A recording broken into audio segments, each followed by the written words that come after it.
नमस्कार दोस्तों, आज अपन साधारण ब्याज का नेक्स्ट एपिसोड पढ़ते हैं। जो आपको पता है कि 6 नंबर हमें एपिसोड पढ़ना है दोस्तों। इससे पहले साधारण ब्याज के अपन 5 एपिसोड पढ़ चुके हैं। आज अपन 7वां एपिसोड, छठा एपिसोड पढ़ रहे हैं सर। ठीक है, अब देखो अपन ने साधारण ब्याज पढ़ा है और साधारण ब्याज की अपन ने 5 क्लासेस ली हैं सर इससे पहले, और ये हमारी छठी क्लास है आज। और आपको ये पता है कि अपन ने इस क्लास में भी बहुत शानदार प्रश्नों का कलेक्शन किया है अपन ने, ताकि आगामी जो भी एग्ज़ाम हो उनमें हमें बहुत ज़्यादा फायदा मिले, ताकि अपन अच्छे से इस प्रश्नों को अटेम्प्ट कर सकें परीक्षाओं में। अब दोस्तों, यदि कोई व्यूअर्स पहली बार इस चैनल के साथ जुड़ा है तो प्लीज़ वो सबसे पहले चैनल को सब्सक्राइब भी करे, शेयर भी करे और कमेंट भी करे और अपने सुझाव जरूर दे। ये बात आपको विशेषतः ध्यान में रखना है। अब एक बात करते हैं सर, इस टॉपिक को अपन आगे बढ़ाएंगे और अपन ने क्या क्या चीज़ें पढ़ी है वो सबसे पहले इस पर बात अपन करेंगे दोस्तों। पहले मैंने कहा था एक बात आपको ध्यान में रखना कि साधारण ब्याज होता क्या है। ये बात बहुत महत्वपूर्ण बात है सर, इसको आप बहुत इजी और बहुत आसानी से याद रखना है। और मैंने कहा था साधारण ब्याज समान रहने के पीछे एक ही कारण है, क्योंकि वहाँ मूलधन हमेशा क्या रहता है, समान रहता है। कभी भी साधारण ब्याज में मूलधन बदलता नहीं है, और जब मूलधन आपका नहीं बदलेगा तो श्योरिटी के साथ मैं कह सकता हूँ वहाँ ब्याज भी नहीं बदलेगा। ये बात आपको विशेषतः ध्यान में रखना है। इसके बाद दोस्तों अपन ने आगे बात की थी कि साधारण ब्याज प्रत्येक वर्ष समान रहने के पीछे पता चल गया कि कारण क्या रहता है, कि मूलधन प्रत्येक वर्ष क्या रहता है, समान रहता है। यही कारण है कि वहाँ वो आपकी चीज़ें बराबर रहेंगी। इसके बाद दोस्तों अपन ने आगे बढ़ते हैं और आगे अपन काम करेंगे। और वाकायदा एक बात आपको ध्यान रखना है कि दर क्या होती है, दर के बारे में भी अपन ने बात की है। दर का अर्थ ये होता है कि 100 रुपये पर एक साल में जितना ब्याज मिले वो आपकी क्या कहलाती है, दर कहलाती है। ये बात आपको विशेष ध्यान रखना है। जैसे आपकी दर है 10%, ये तो आपको ध्यान रखना है यदि समय 1 साल दिया है तो 100 रुपये पर आपको 1 रुपया 10 रुपये ब्याज मिलेगा। यदि आपने समय 2 वर्ष दिया है तो आपको 20 रुपये मिलेगा, और समय दिया है 3 वर्ष तो आपको ब्याज मिलेगा 30 रुपये। और एक बात और याद रखना है, 100 रुपये पर हमेशा ब्याज उतना ही मिलता है जितना दर और समय का क्या हो, मल्टीप्लाई हो। मान लीजिए दर है 4 और समय है 5, तो 5 और 4 का गुणा करेंगे, 5 का कितना हो जाएगा, 20। इसका अर्थ ये हुआ 100 रुपये यदि आपका मूलधन है तो 20 रुपये आपको क्या मिलेगा, ब्याज मिलेगा। इस तरीके की अपन बात करनी है आज इस टॉपिक को बहुत शानदार तरीके से, और इस चीज को आगे की ओर बढ़ाते हैं। क्लास को देखते हैं दोस्तों, चलते हैं आगे। अब दोस्तों अपन बात करेंगे, यहां से शुरू करता हूं मैं, नेक्स्ट क्लास पे बात करूंगा। यहां से देखिए क्या है कि कितने समय में 3000 रुपए की धनराशि 12% साधारण ब्याज की दर से 1080 रुपए ब्याज अर्जित कर लेगा। इसका अर्थ इस प्रश्न में बाकायदा लिखा हुआ है सर, साफ साफ प्रश्न में लिख रखा है मूलधन आपके पास कितना है, 3000 रुपए सर।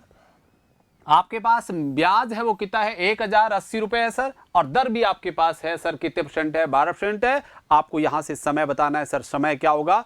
और आप सबको पता है समय बराबर यदि हम बात करें तो हमारे पास क्या होता है, समय बराबर सूत्र होता है सर ब्याज गुणा 100। ब्याज हमारे पास कितना है 1080, गुणा में क्या लगा देंगे सर 100, और बटा में मूलधन कितना आएगा, प्रश्न में बाकायदा 3000 है, ये बात ध्यान रखना है। और दर आपकी कितनी है, 12 है। अब बताइए 3 जीरो से 3 जीरो अपन काट देंगे, 12 से काटा तो ये आएगा 9, 12 9 108 हो जाएगा। 9 को और 3 को काटेंगे तो इसका अर्थ ये हुआ 3 आ जाएगा। इसका अर्थ हुआ हमारा समय आएगा वो कितना वर्ष आएगा, 3 वर्ष आएगा। इस तरीके से आपको जवाब देना है। इसलिए कौन सा ऑप्शन सही है, ए ऑप्शन आपका बिल्कुल सही है, ये जवाब आ गया है। और आपको पता है क्योंकि ये समय का हमने सूत्र पढ़ा है सर, समय बराबर होता है ब्याज गुणा 100। ब्याज यहां दे रखा है 1080, गुणा में क्या लगा है 100, और मूलधन कितना है 3000, दर आपके पास कितनी है 12%। हल कर लिया, इसका अर्थ हमारा समय कितना आ गया, 3 वर्ष। इस तरीके से आपको काम करना है। नेक्स्ट प्रश्न पर अपन बात करते हैं सर, कितने वर्ष में 900 रुपए की राशि 5 से ही 1/2% वार्ष की दर से 1098 रुपए हो जाएगी। इसका अर्थ ये हुआ, वाकायदा इस प्रश्न में सिंपल सी बात करें सर, वहां में लिख रखा है कि मूलधन तो है सर, वो तो है 900 रुपए। कितना रुपए है मूलधन, वाकायदा लिखा हुआ है 900 रुपए सर। और आपके पास मिश्रधन है वो वाकायदा लिख रखा है, यहां से प्रश्न में देखोगे तो 1098 रुपए सर। कितना है, 1098। क्लियर बात है। अब मुझे बात बताओ, आपको यह भी पता है कि मिश्रधन और मूलधन में जो गैप होता है वो हमेशा होता है ब्याज। आप बताइए एसआई कितना आएगा भैया, 1098 में से ये 1098 ध्यान रखना है। इसको चेक करता हूं मैं, दोबारा चेक करवा देता हूं सर, ये थोड़ी सी त्रुटि है, मैं इसको ठीक कर देता हूं। ये है 1098, क्योंकि प्रश्न में लिखा हुआ है वो 1098 रुपए ही है सर। ये देखिए आपके पास लिखा हुआ है 1098, ठीक है। तो आपके पास ब्याज कितना बनेगा, 198 आपके पास ब्याज बनेगा। कितना आ जाएगा 198 रुपये ब्याज। क्लियर है। अब सर आपको क्या चाहिए, यहां से ब्याज आपके पास है, मूलधन आपके पास है, दर भी आपके पास है। सर हम चेक करते हैं इस प्रश्न को, हमें चाहिए सर यहां समय क्या होगा, तो समय बराबर क्या होता है भैया, समय बराबर होगा ब्याज, ब्याज कितना है सर 198, गुणा में क्या लगा देंगे सर 100, और आपके पास मूलधन कितना रुपए है 900 रुपए है, दर आपके पास क्या दे रखी है 5 से ही 1/2% है। ये आपने गौर किया होगा। इसका अर्थ ये हुआ, इसको व्यवस्थित रूप में लिखे तो ये लिख सकते हैं 11/2%, एक ही बात है। ये चीज आपको ध्यान में रखना है। तो इसकी जगह मैं क्या ले सकता हूं 11/2 यहां लिख सकता हूं सर। अब और हल करें सर तो ये क्या बनेगा, इसको और व्यवस्थित करें तो 2 0 से 2 0 हम काट देंगे, 9 से काटेंगे तो ये बनेगा 22, कितना आ जाएगा 22। इसको और हल करें तो ये बनेगा 22/11/2, हल करें तो ये 22, ये मल्टीप्लाई में आ जाएगा 2/11, क्योंकि आपको पता है भाग की संख्या है वो हमेशा किस में आनी है, मल्टीप्लाई में आनी है। 11 से काटा सर 2 आ गया, और 2 का काटा कितना आया 4 वर्ष। इसका अर्थ ये हुआ सर आपको समय कितना वर्ष देना पड़ेगा 4 वर्ष। इसका अर्थ कौन सा ऑप्शन सही है, बी ऑप्शन आपका बिल्कुल सही है। ये बात आपको ध्यान में रखना है, इस तरीके से आपको अटेम्प्ट करना है। अब दोस्तों अपन बात करते हैं नेक्स्ट प्रश्न पर, कितने समय में एक राशि 5% वार्षिक साधारण ब्याज की दर से 40% बढ़ जाएगी।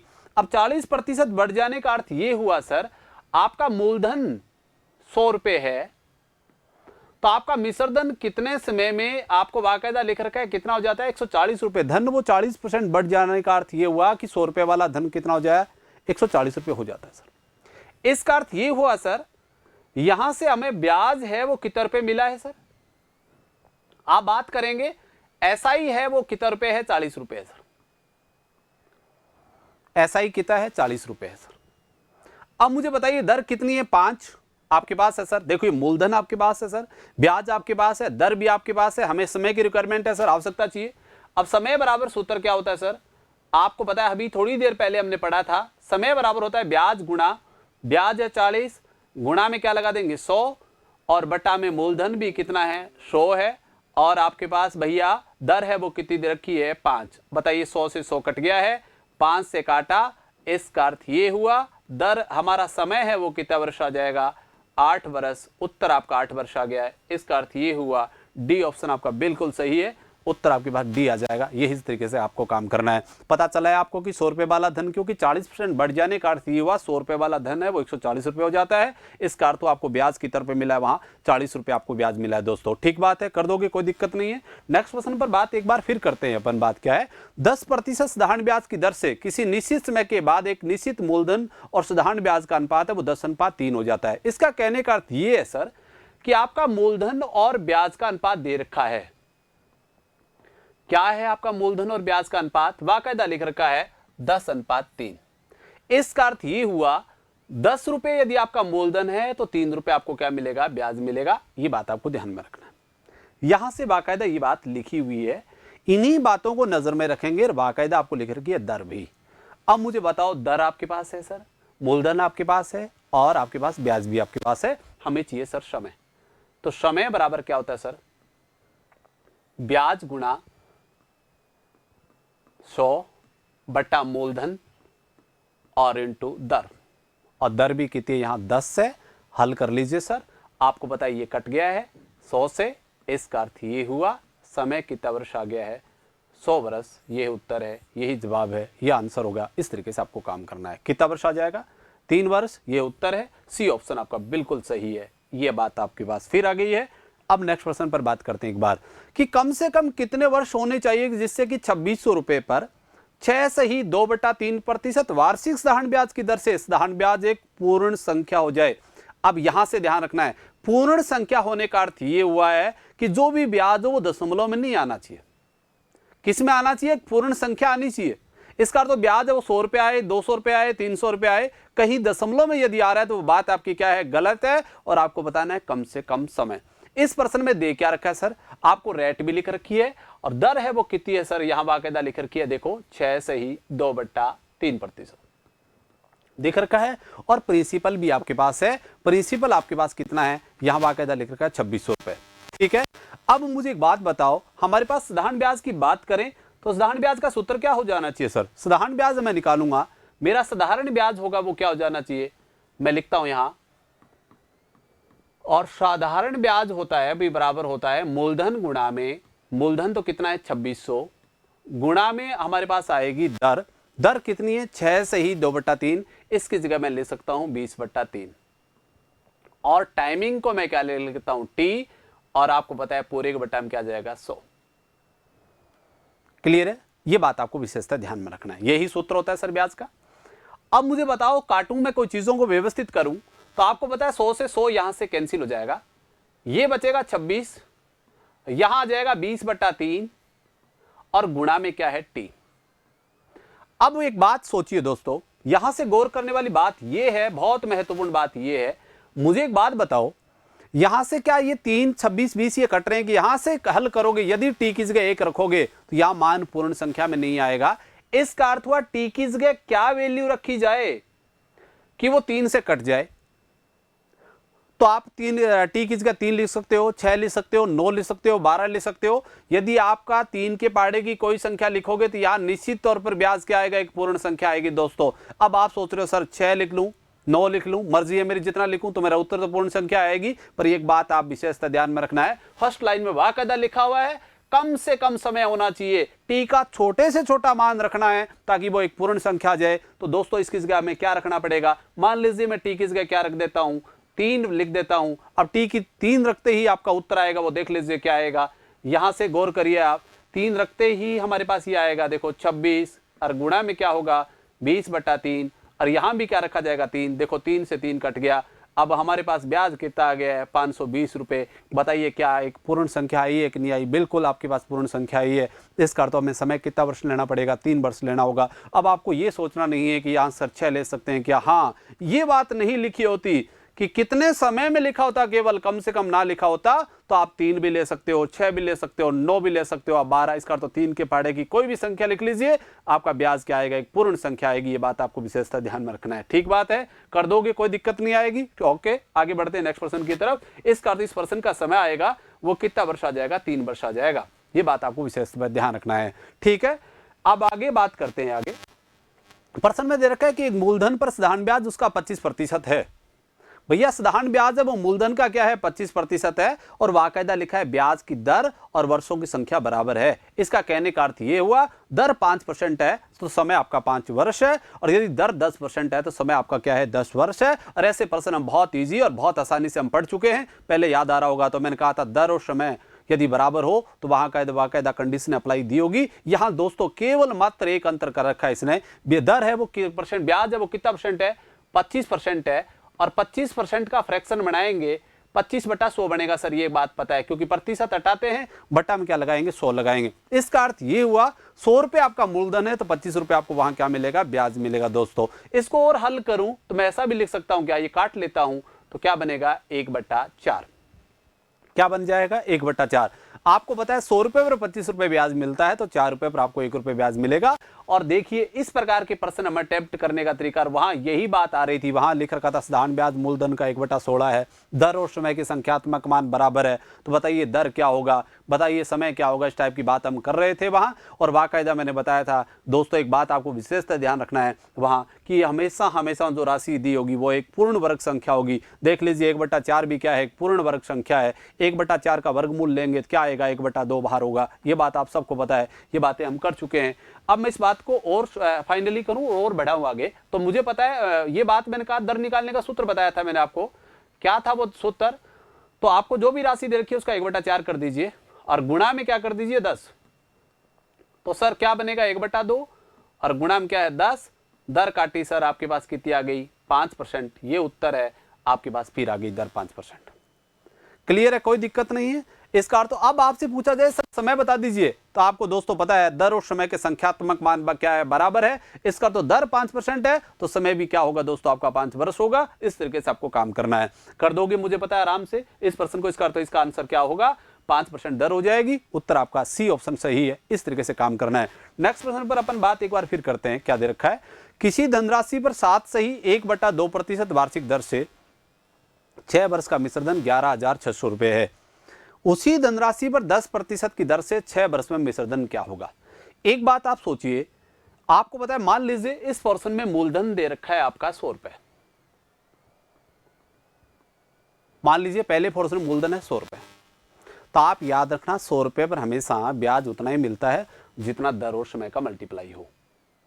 तो भैया मेरा साधारण ब्याज क्या होगा, इसको व्यवस्थित करूंगा तो ये बनेगा 15/2 दर को, और गुणा में क्या लगा दूंगा सर, यहाँ समय कितना है पहले पोर्शन में 6, सही बात है, हल करूंगा तो ये बना 45, सही बात है। तो मेरा विसर्जन कितना बन गया सर, 145 रुपए, क्योंकि आपके पास मूलधन 100 रुपए है, ब्याज आपको 45 रुपए मिलेगा और आपका विसर्जन होगा 145 रुपए। ये बात आपको पता है, ये बात हम पढ़ भी चुके हैं, सही है। इसके बाद सर बात करें सेकंड पोर्शन में, आपने राशि बदली नहीं है सर, केवल राशि तो वो सेम ही रखी है, आपने यहां से बदला क्या है, केवल दर और समय बदला है। आप मुझे बताओ, राशि तो वो 100 की 100 है, आपको पता है दर आपने कितने % रख रखी है, 10%, और समय आपने कितना रख रखा है 6, और आपने 10 और 6 का मल्टीप्लाई किया तो आपको ब्याज की तरफ मिला 60 रुपए मिला। तो भैया ब्याज 60 रुपए है, तो भैया हमारा मिश्रधन कितना होगा, 160 रुपए होगा। ये बात आपको विशेषतः ध्यान में रखें। क्लियर है, कोई दिक्कत नहीं है। अब दोस्तों इस बसन पर अपन बात करें, आगे बढ़े। आपको पता चल गया मूलधन आपका 100 रुपए है पहले भाग में, तो आपको ब्याज मिलेगा 45 रुपए, तो मिश्रधन हो जाएगा 145 रुपए। सेकंड पोर्शन पर बात करें तो मूलधन तो वो सेम 100 रुपए ही है, तो आपका ब्याज की तरफ मिलेगा 60 रुपए, तो मिश्रधन आपका कितना हो जाएगा, 160 रुपए हो जाएगा। क्लियर है। इसी बात को मैं और लागू करूं, मैं और बढ़ाऊं आगे की तरफ, तो मैं किस प्रकार काम करूंगा। अब मुझे एक बात बताइए, दे क्या रखा है आपको, बाकायदा लिखा हुआ है पहले पोर्शन पर मिश्रधन कितना है, 145 रुपए है, और प्रश्न में यही मिश्रधन कितना है, 11,600 है। इसका अर्थ ये हुआ, मैं यहां से तुलना कर सकता हूं, 145 बराबर कितना है, 11,600, सही बात है। एक बराबर क्या होगा सर, एक की कीमत यहां से निकालूंगा तो 11,600 में किसका भाग दे दिया, 145 का। इसका अर्थ तो हमारा जो भी एक मानक रुपए है वो ओरिजिनल कितने रुपए के बराबर है, 145 रुपए के बराबर। क्लियर है, कोई दिक्कत नहीं है सर। अब मुझे एक बात बताओ सर, यहां से हम क्लियरिटी करें, काम करें। अब मुझे बताओ, मान लीजिए आप मेरे से पूछो मूलधन क्या होगा, तो मैं इसको किससे गुणा कर दूंगा सर, यहां से किससे गुणा कर लूंगा, 100 से। इसका अर्थ मेरा क्या जाएगा, मूलधन आ जाएगा। मान लीजिए आप पूछो सर पहले भाग का ब्याज बताओ, तो मैं इसको क्रॉस किससे कर दूंगा, 45 से, पहले भाग का ब्याज आ जाएगा। और दोस्तों आप पूछो दूसरे भाग का ब्याज बताओ, तो मैं किससे क्रॉस कर दूंगा, 60 से, मेरा सेकंड पार्ट का ब्याज आ जाएगा। ठीक है, पर आपने ऐसा नहीं पूछा है, आपने पूछा है सर कि सेकंड पोर्शन का मिश्रधन क्या होगा, तो मुझे किससे मल्टीप्लाई करना पड़ेगा, 160 से मल्टीप्लाई करना पड़ेगा। कोई दिक्कत नहीं है, आप काट दीजिए। 29 से काटूंगा तो यहां तो आएगा 5, और 29 को इससे काटूंगा तो आएगा 4। अब मेरे पास आ गया 400, और 400 को 5 से काटूंगा तो मेरे पास आएगा 80। 80 का इसका पता है, 80 का गुणा किससे करना पड़ेगा, 160 से। आप बताइए 16 और 8 कितना होगा, 16 गुणा 8 होगा 128, और डबल जीरो अपनी तरफ से लगा देंगे इसके साथ। इसका अर्थ हमारा जवाब कितना हो गया, 12,800। इसका अर्थ आंसर होगा 12,800। इसका अर्थ कौन सा ऑप्शन सही है, डी ऑप्शन है वो बिल्कुल आपका सही है। उत्तर आ जाएगा 12,800, यही उत्तर है। इस तरीके से आपको काम करना है। सेकंड प्रश्न, इस प्रश्न को दोबारा रिपीट कर दीजिए। आपको पता है मूलधन कितना रुपए है, 100 रुपए था, और आपको मैं बहुत बार बता चुका हूं 100 रुपए पर हमेशा ब्याज उतना ही मिलता है जितना दर और समय का क्या हो दोस्तों, मल्टीप्लाई हो। अब मुझे बताइए दर और समय का मल्टीप्लाई है वो कितना है, यहाँ आपको पता है 7.5 का गुणा करोगे 6 से, कितना बनेगा, 45 रुपए ब्याज बनेगा। पहले पोर्शन पर 100 रुपए ब्याज है, 100 रुपए मूलधन है, तो 45 रुपए ब्याज होगा, तो मिश्रधन होगा 145 रुपए। सेकंड पोर्शन की बात करें, मूलधन 100 रुपए है, तो आपको ब्याज मिलेगा 60 रुपए, क्योंकि दर 10 है और समय कितना है 6, तो ब्याज मिलेगा 60। इसका अर्थ मिश्रधन क्या होगा, 160। अब मुझे पहले पार्ट का मिश्रधन दे रखा है 150, मेरे हिसाब से 145 है। प्रश्न कह रहा है सर 11,600, तो मेरा 1 रुपए होगा वो 11,600 बटा 145। अब मुझे जो भी पूछे, मान लीजिए मुझे पूछे मूलधन, तो दोस्तों मुझे कुछ नहीं करना है, मुझे यहां इसकी जगह मेरे को क्या लगा देना है, 100 लिख देना है। इसका अर्थ मेरा क्या जाएगा, मूलधन आ जाएगा। यदि वो मेरे से पूछे कि सर दूसरे भाग का ब्याज क्या होगा, तो दोस्तों 160 की जगह मुझे केवल क्या लेना है, 60 से मल्टीप्लाई कर दूंगा। कौन से भाग का ब्याज आ जाएगा, दूसरे भाग का ब्याज आ जाएगा। इस तरीके से प्रश्न अटेम्प्ट करने, ये बात आपको विशेषतः ध्यान में रखना है सर। मैं नेक्स्ट प्रश्न पर बात करता हूं। फिर एक ही समय अवधि में कोई धनराशि 5% की दर से तो 2200 रुपए हो जाती है, और 8% की दर से 2320 रुपए हो जाती है, तो बताइए वो समय अवधि क्या होगी। इसका अर्थ हुआ, इस प्रश्न को हमने पहले भी पढ़ा है, इस टाइप के प्रश्न वहां हमने पढ़ा है समय और मिश्रधन, और वहां मैं आपसे पूछ रहा था दर बताइए और आप मूलधन बताइए, और यहां दोस्तों दर दे रखा है और आपको क्या दे रखा है, मिश्रधन आपके पास दे रखा है। मैं इस प्रश्न की बात करूं तो मुझे बाकायदा लिखा हुआ है सर, यहां से बात करूं, दर मेरी दोस्तों यहां से कितने परसेंट है, मेरे पास दे रखा है 5%। दर कितनी है, 5%। 5% की दर से यह धन कितना हो जाता है, 2200। और बाकायदा नेक्स्ट पर भी लिख रखा है, दर मेरी रखूं इसको 8% पे तो मेरा धन हो जाता है 2320 रुपए। कितना हो जाता है, 2320। ये आपको पता है। अब मुझे बात बताइए सर, आपने यहां कुछ नहीं किया है सर, केवल मात्र परिवर्तन किया है आपने दर में। राशि सेम रखी है, समय अवधि भी सेम रखी है। उस राशि को उस समय अवधि पर हम 5% की दर से दें तो हमारे को धन मिलता है 2200 रुपए। यदि उसी राशि को उसी समय पर 8% की दर से दें तो हमें राशि ब्याज मिलता है, राशि मिलती है 2320 रुपए। यहां कारण क्या है, ये ब्याज राशि बदलने का केवल मात्र कारण है दर। हमने दर कितने परसेंट बढ़ाई है, यहां 3% बढ़ाई है। दर 3% बढ़ाते ही दोस्तों हमारा ब्याज है वो कितने रुपए बढ़ गया, 120 रुपए बढ़ गया। इसका अर्थ ये हुआ उस समय अवधि में यदि आप दर 3% रखोगे तो आपका ब्याज 120 रुपए मिलेगा। इसका अर्थ ये हुआ 3% बराबर क्या है, 120 है। 1% बराबर क्या आएगा सर, यहां से बात करें तो 1% की कीमत आएगी 40। इसका अर्थ हुआ आपका 1% है वो किसके बराबर है, 40। यदि आप उस समय अवधि में 1% दर रखोगे तो आपको ब्याज मिलेगा 40 रुपए। सही बात है, समझ में आ गया होगा। अब मुझे बात बताओ, हमने तो दर कितनी रखी है दोस्तों, पहले पोर्शन में दर की बात करें तो दर हमने रखी है सर 5%। अब मुझे बताओ 5 है, 1% के पीछे ब्याज कितना है, 40। बेटा इसको 40 से दोस्तों गुणा करेंगे तो हमारा ब्याज कितना मिलेगा, 200 रुपए हमारा क्या आएगा, ब्याज आपके पास आ गया। आंसर 200 रुपए ब्याज। पहले भाग पर ब्याज कितना है, 200 रुपए। इसका अर्थ ये हुआ दोस्तों, ये हमारे पास आया है वो पहले भाग का ब्याज आया, एसआई। और ये आपका पहले पोर्शन, पहले भाग का क्या है, मिश्रधन है। जब आपके पास ब्याज भी हो और आपके पास मिश्रधन हो तो आपको पता है मिश्रधन में से यदि ब्याज घटा दोगे भैया आपके पास क्या बचेगा, मूलधन बचेगा। अब मेरा मूलधन आएगा वो कितना आएगा, यहां से गौर करिए, मेरा मूलधन आएगा वो 2200 में से कितना घटाऊंगा मैं, 200 रुपए कम कर दूंगा तो मेरा मिश्रधन मूलधन कितना आ जाएगा, 2000 रुपए। इसका अर्थ हुआ मेरी राशि कितनी हो जाएगी, 2000 रुपए। इसका अर्थ वो राशि है वो कितने रुपए है, 2000 रुपए। आपसे यदि प्रश्न ये पूछा जाए कि आप चाहो सेकंड पोर्शन यूज करना, कोई फर्क नहीं पड़ेगा। यहां दर कितनी 8% है और 1% के पीछे ब्याज कितना है आपको, 40 है, तो यहां ब्याज मिलेगा। यहां से बात करते तो यहां से सर ब्याज मिलता 40 से गुणा करते तो हमारा ब्याज मिलता 320 रुपए। कितना मिलता, 320 रुपए क्या है, ब्याज है। इसका अर्थ ये ऐसा ही हो जाता। और यहां मिश्रधन है वो दोस्तों कितना है, 2320 रुपए। तो मेरा मूलधन वापस क्या आता, 2320 रुपए में से मुझे क्या घटाना पड़ता, 320 में यहां से घटा देता तो मेरे पास वापस कितना जाता, 2000। ये उत्तर है, ये आपका जवाब। मूलधन कितना हो जाएगा, 2000 हो जाएगा। सही बात है। अब सर बताइए, दोनों से एक ही चीज आई है, कोई फर्क नहीं है, परीक्षा में आप याद रखना है, जो आपको इजी लगे वो तरीका अपनाना है। चाहे तो 5% से गुणा करके कर लेना, एक ही बात, उत्तर वही आएगा जो 8% से आ रहा है सर, कोई फर्क नहीं पड़ेगा। अब क्या पूछा गया सर, समय बताइए। समय बराबर क्या होता है सर, हम बात करें समय बराबर हमारा सूत्र होगा वो होता है ब्याज गुणा, ब्याज कितना है 40, गुणा में क्या लगाएंगे 100 और बटा में क्या आएगा, मूलधन 2000। और आप मुझे बात बताइए, आपने ब्याज लिया है 40 रुपए और ब्याज 40 रुपए लिया है तो दर आपने कितने परसेंट रखी है, यहां वाकायदा रख रखा है, देखो दर आपने रखी है 1%। 1% की दर से ब्याज कितना मिलता है, 40। इसका तो आपको यहां लेना पड़ेगा 1।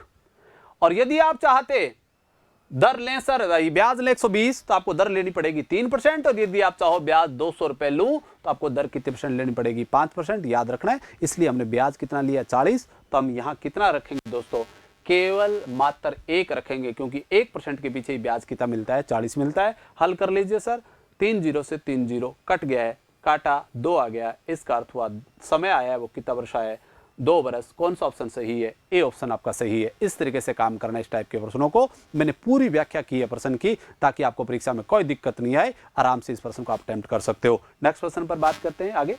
अगला प्रश्न क्या कह रहा है, रमेश ने बैंक से 7000 रुपए साधारण ब्याज पर उधार लिए। ठीक है, 3 वर्ष के अंत में उसने 3000 रुपए उधार और ले लिए और उस दिन से 5 वर्ष के बाद कुल 4615 रुपए का ब्याज दे करके खाता क्या कर लेता है, वो बंद कर लेता है, अपना हिसाब करवा लेता है, वहां से समाप्त हो जाता है। अब सर हमें बताना है ब्याज की दर क्या होगी। मुझे एक बात बताओ, यहां से सिंपल सी बात है, पहले इस प्रश्न में दे क्या रखा है, गौर करिए सर। प्रश्न में लिख रखा है 7000 रुपए तो वो रखता है, 7000 रुपए की राशि को तो रखता है केवल 2 साल के लिए, और किस दर पर रखता है, 8% की दर पर रखता है, कोई ज्यादा पर नहीं रखता है। बट्टा में क्या लगा देंगे, 100, क्योंकि ब्याज का सूत्र होता है मूलधन गुणा दर गुणा समय, पूरे बट्टा में लगा देंगे 100। इसी प्रकार सर बात करें अपन सेकंड पोर्शन पे, सेकंड पोर्शन का मैं निकालूंगा तो सेकंड पोर्शन पर मुझे ब्याज कितना आना चाहिए सर, यहां से गौर करें। अब मेरी राशि है वो 3000 रुपए मैं और ले लेता हूं, नहीं 2 नहीं है, यहां 3 ले लेना बेटा दोस्तों, ये ध्यान रखना है, यहां 3 आएगा, यहां 3 साल के बाद राशि बदलता है, ठीक है। अब इसके बाद बात करें सर अगले पोर्शन पे, अपन राशि तो हो जाती है 10,000 और समय बचा है 2 साल, और हमारे पास दर है आर, और बट्टा में क्या लगा देंगे 100, ये बात आपको पता है, क्लियर है। और मेरे को इक्वल में क्या दे रखा है सर, इसमें बाकायदा मुझे पता है, इसमें बाकायदा लिखा हुआ है, वो चीजें ये है, वो मेरे पास आ रहा है 4615 रुपए क्या आ रहा है, ब्याज मुझे मिलता है टोटल, दोनों पोर्शन से ब्याज आएगा। अब हल करें सर, आप 2 0 से 2 0 काटेंगे सर, तो आपके पास आएगा 210 आर प्लस 200 आर बराबर आ गया 4615। हल करें, कितना बनेगा, 410 आर, 410 आर बराबर क्या बन गया 4615, एक आर बराबर बताओ कितना आएगा सर, 4615 में किसका भाग दे दूंगा, 410 का। आप दोस्तों देखिए, मैं इसको किससे काट दूंगा, 5 से काटूंगा, तो यहां तो आएगा 82, और यहां 5 से काटूंगा तो आपको पता है 9 5 45, 10 आपके पास वापस बच गया है 1 और 3, ये आ गया हमारे पास 923 बट्टा क्या जाएगा 82, भाग दें, पहले जाएगा एक बार 92 में देंगे तो 10 बचेंगे, 123 हो 103 हो जाएंगे, फिर हम 82 का भाग देंगे। देखो दोबारा भाग दे रहा हूं सर मैं, यहां से 92 में भाग दिया, मुझे पता है 92 में भाग जाएगा वो एक बार जाएगा सर, 10 बचेंगे 103 हो जाएगा, फिर एक बार और जाएगा, कितना बच जाएगा सर, यहां से ये हमारे पास बचा है 21 और बट्टा में क्या है 82। इसका अर्थ ये हुआ हमारी दर आएगी वो क्या आएगी 11 से ही 21/82%, ये दर है। इस उत्तर में ऑप्शन गलत है, ये बात आपको ध्यान में रखना है। आंसर आपके पास आ गया है, कुछ भी नहीं करना है सर, आपको दोनों पोर्शन का ब्याज निकाल करके एक तुलना करनी है, और दोनों पोर्शन का हमने ब्याज निकाला है और तुलना की है, हमारा उत्तर आ गया 21 से ही 11 से ही 21/82%, यही उत्तर है। नेक्स्ट प्रश्न पर बात करते हैं आगे। कोई धनराशि 5 वर्ष में 3000 रुपये हो जाती है। अब आपको पता है कि राशि है मिश्रधन है, वो आपको बाकायदा लिख रखा है, पहले पोर्शन में मिश्रधन है, वो आप ध्यान दें, ए बराबर बाकायदा लिख रखा है कितना है 3000, ये आपके पास है सर लिखा हुआ कि हमारा धन है वो कितना हो जाता है 3000 रुपये हो जाता है।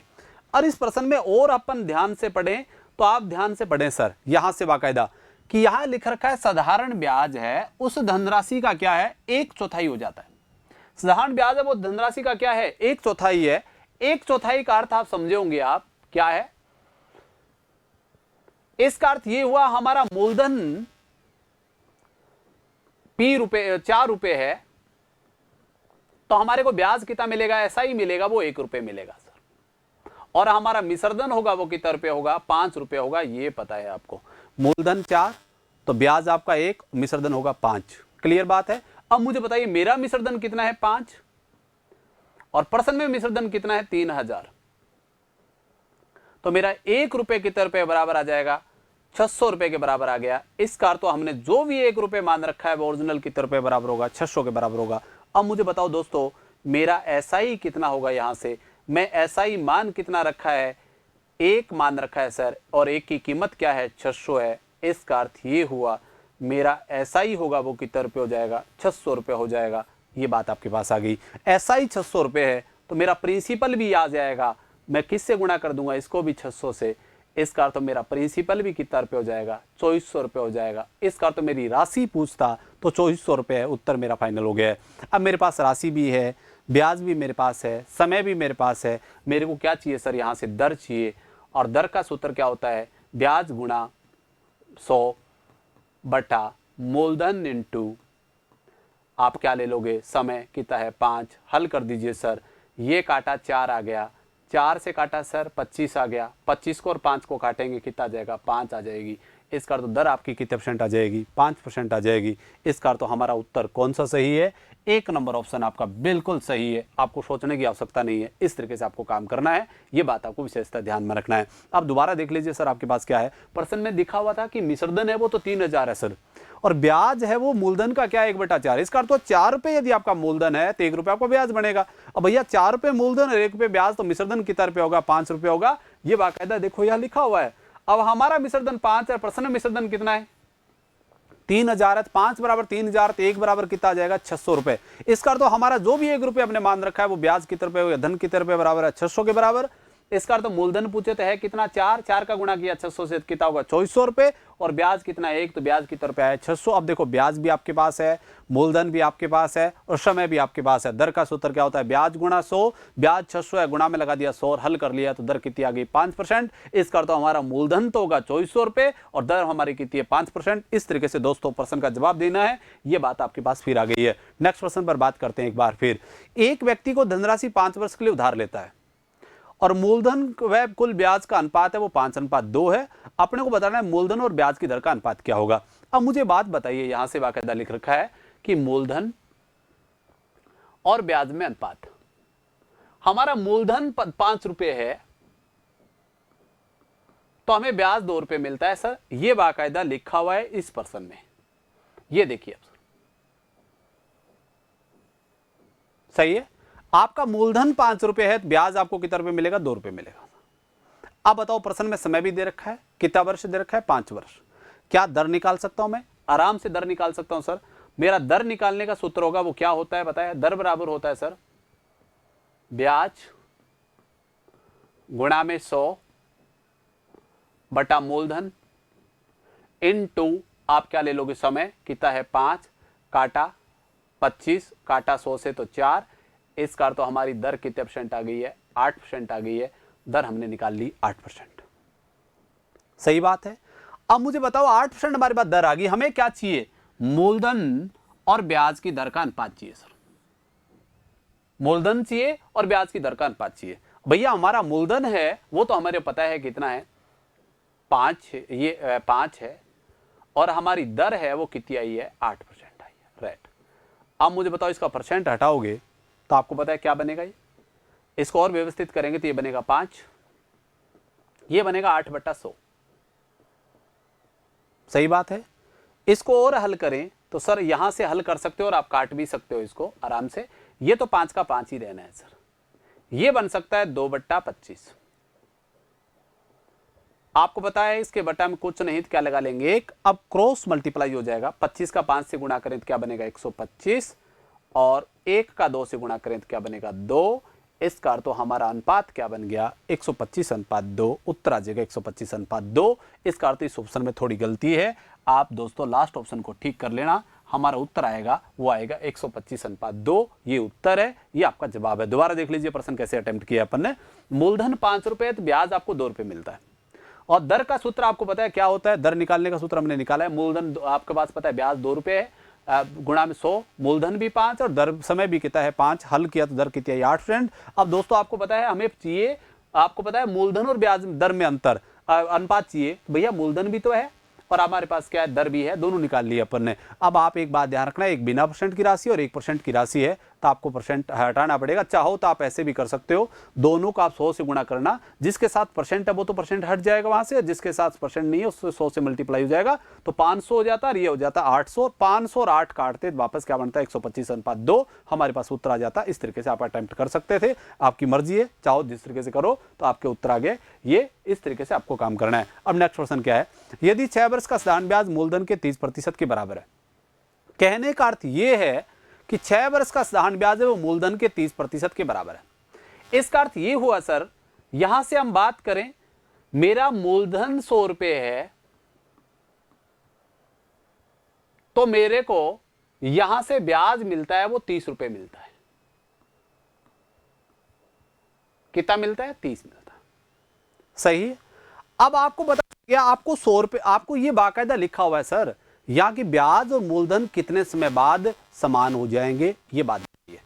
इसका अर्थ हुआ 100 रुपए हमारा मूलधन है, तो 100 रुपए हमें क्या प्राप्त करना है, ब्याज प्राप्त करना है। अब मुझे बताओ 30 रुपए ब्याज मुझे कितने साल में प्राप्त होता है, 6 वर्ष में मुझे प्राप्त होता है। इसका अर्थ हुआ मुझे 100 रुपए ब्याज प्राप्त करने के लिए कितने साल देने पड़ेंगे। एक तो सीधा करो तो ऐसे कर सकते हो कि 6 वर्ष का ब्याज है ना सर, वो तो मेरे पास है 30 रुपए, तो मेरा 1 वर्ष का ब्याज होगा दोस्तों, वो मेरे पास कितने रुपए आएगा, 5 रुपए आएगा। आएगा कि नहीं आएगा, बिल्कुल आएगा। अब मुझे बताओ आपको ब्याज कितने रुपए प्राप्त करना है, 100 रुपए प्राप्त करना है दोस्तों। 100 रुपए प्राप्त करने के लिए एक का किससे गुणा करूं, तो एक को 100 करूंगा तो ये किससे गुणा हो जाएगा, 20 से। इसका अर्थ हुआ 20 का अब गुणा इसका भी किससे होगा, 20 से। इसका अर्थ कितना रुपए हो गया, 100। इसका अर्थ ये हुआ सर आपको कितना वर्ष देना पड़ेगा, 20 वर्ष आप दे दोगे तो आपको कितना रुपए ब्याज मिल जाएगा, 100। और आप बताइए 100 रुपए ब्याज हो गया, 100 रुपए क्या हो गया, वो राशि हो गई। इसका अर्थ इक्वल हो गई, यही बात कह रहा है। इसका अर्थ समय कितना होना चाहिए, 120 वर्ष होना चाहिए। यदि आप ऐसे नहीं करो तो आप दोस्तों इस तरीके से भी प्रश्न को अटेम्प्ट कर सकते हो, आपकी मर्जी है। इसको ऐसे अटेम्प्ट करें तो आप ऐसा भी हो सकता है। अब मुझे बात बताओ, आपको समय बताना है। समय का सूत्र क्या होता है सर, समय निकालना है। अब ये कह रहा है सर राशि और ब्याज इक्वल होना चाहिए। इसका अर्थ तो राशि 100 रुपए है तो ब्याज भी क्या होना चाहिए, 100। गुणा में क्या लगाओगे, 100 बटा आपको पता है, हमारे को पता दे रखा है ब्याज गुणा 100, मूलधन भी क्या है 100, और भैया हमारे को पता है समय कितने साल दे रखा है यहाँ। वाकायदा आपको एक बात और ध्यान रखनी है, यहाँ से हम क्या लें ये चीज़ आपके पास आ रही है। देखो प्रश्न में मैं दोबारा चेक करवा देता हूँ, समय कितना चाहिए। अब समय का सूत्र क्या होता है, वाकायदा यहाँ से प्रश्न में लिख लीजिए, दे रखा है 100 रुपये मूलधन है और 100 रुपये आपका क्या है, देखो ब्याज गुणा 100, ये बात आपके पास आ रही है। ये तरीके से आपको ध्यान में रखना है सर। अब मुझे बताओ, मुझे ब्याज भी 100 रुपये प्राप्त करना है, गुणा भी क्या लगा दूंगा 100, और बटा में मूलधन भी मेरे पास कितना है, 100 रुपये है। अब दोस्तों आपको यहाँ रखना पड़ेगा, कितना रखें ताकि वो चीज़ें आ जाए। अब मुझे बताओ इसको मैं काट लूँ, मेरे को पता नहीं है यहाँ से मुझे कितना रखना पड़ेगा। दर का मैं क्या लिख लूँगा, मेरे पास ये ऑप्शन में दर यहाँ दे नहीं रखी है सर, तो मैं करूँ तो एक मर्जी है मेरी, यहाँ से लगाऊंगा तो मुझे कितना साल चाहिए, 20 साल तो चाहिए। अब मुझे पता है दर जो भी चाहे आप रख लेंगे, ये बात आपके पास आ जाएगी। काटेंगे तो कितना जाएगा, 100 बटा आर। अब इसका अर्थ हुआ आर किस का जो भी मान रखा जाए ताकि मेरा वो 100 रुपये प्राप्त हो जाए। अब आपको पता है आर किस का कितना रखेंगे, 5 तो 20 हो जाएगा ये वापस। इसका तो समय कितना वर्ष आ रहा है मेरे पास, 20 वर्ष आपके पास आ रहा है। ये बात आपको विशेषता ध्यान में रखनी है, कर दोगे कोई दिक्कत नहीं है। और आप चाहो तो बेटा इस प्रकार से कर लेना, बहुत ईजी है, आराम से अटेम्प्ट कर सकते हो। आप मुझे एक बात बताओ सर, यहाँ से बिल्कुल आप काम कर सकते हो ये कि आपको पता है 30 रुपये ब्याज तब मिलता है जब आपका समय कितना हो, 6 वर्ष हो। तो 1 रुपये ब्याज कब मिले, 5 रुपये ब्याज तो तब मिलता है जब समय कितना वर्ष हो, 1 वर्ष हो। और आपको कितने रुपये ब्याज प्राप्त करना है, 100 रुपये ब्याज प्राप्त करना है, क्योंकि राशि ब्याज और मूलधन क्या होना चाहिए, इक्वल होना चाहिए। ये करने के लिए आप काम कर सकते हो, तो ध्यान रखना है। अब मुझे बताओ 5 का किससे गुणा करूं कि 100 हो जाए, तो 20 से गुणा करना पड़ेगा। इसका तो मेरा समय कितना साल हो, 20 साल यदि मेरे पास समय है तो मेरी राशि क्या हो जाएगी, इक्वल हो जाएगी। ये बात आपको विशेषता ध्यान में रखना है। ये बात क्लियरिटी के साथ काम कर लोगे कोई दिक्कत नहीं है, ये बात आपको ध्यान में रखना है सर। अब मैं नेक्स्ट प्रश्न की बात करता हूं एक बार फिर। अब मुझे बात बताओ, एक व्यक्ति 3 राशियों को 6 वर्ष 10% और 12% वार्षिक दर पर 10%। देखो प्रश्न ये है कि एक व्यक्ति 3 राशियों को 6 वर्ष 10 वर्ष और 12 वर्ष के लिए क्रमशः 10%, 12% और 15% ब्याज की दरों पर निवेश करता है। तीनों राशियों पर समान ब्याज प्राप्त होता है, तो निवेश की गई राशियों का अनुपात क्या होगा। आपको मैंने कहा था यदि आप मूलधन 100 रुपये मानोगे तो आपको पता है 100 रुपये पर हमेशा ब्याज उतना ही मिलता है जितना दर और समय का हमारे पास हो। मैं ब्याज का अनुपात निकालता हूँ डायरेक्ट ही। पहले पोर्शन में दर तो है 10 और समय है 6, तो 10 का कितना हो जाएगा, 60। इसका तो मेरे पास 60 रुपये आ गया पहले पोर्शन में ब्याज। सेकंड पोर्शन में ब्याज आएगा, वो कितना आएगा, 12 गुणा 10 कितना हो जाएगा, 120। सही याद आ रहा होगा। थर्ड पोर्शन में है मेरे पास दर तो है, समय तो है 12 और दर है 15। 12 गुणा 15 कितना हो जाएगा, 180। मेरे पास तीनों पोर्शनों का ब्याज आ गया। पहले पोर्शन में ब्याज 60 रुपये है, दूसरे पोर्शन में ब्याज 120 रुपये है, और तीसरे पोर्शन में ब्याज कितना है, 180 रुपये है। अब मुझे बताओ ये 60 रुपये ब्याज तब मिलता है जब आपकी राशि 100 रुपये हो, ये 120 रुपये ब्याज तब मिलता है जब आपकी राशि 100 रुपये हो, और आपका मिश्र धन 180 रुपये ब्याज तब मिलेगा जब आपका मूलधन क्या हो, 100 रुपये हो। अब मुझे एक बात बताइए सर, इन तीनों को एक पाड़े से काटे तो काट सकते हो 60 से, तो ये बनेगा 1, ये बनेगा 2 और ये बनेगा 3। अब मुझे बताओ पहले भाग पर 1 रुपये ब्याज मिलता है, दूसरे भाग पर 2 रुपये ब्याज मिलता है और तीसरे भाग पर 3 रुपये ब्याज मिलता है। अब ये कह रहा है ब्याज क्या है, इक्वल है। अब ब्याज इक्वल है, किससे गुणा करूं, तीनों बराबर हो जाए तो दोस्तों मैं इसको तो किससे गुणा कर दूंगा, 6 से, इसको मैं गुणा कर दूंगा 3 से और इसको मैं गुणा कर दूंगा 2 से।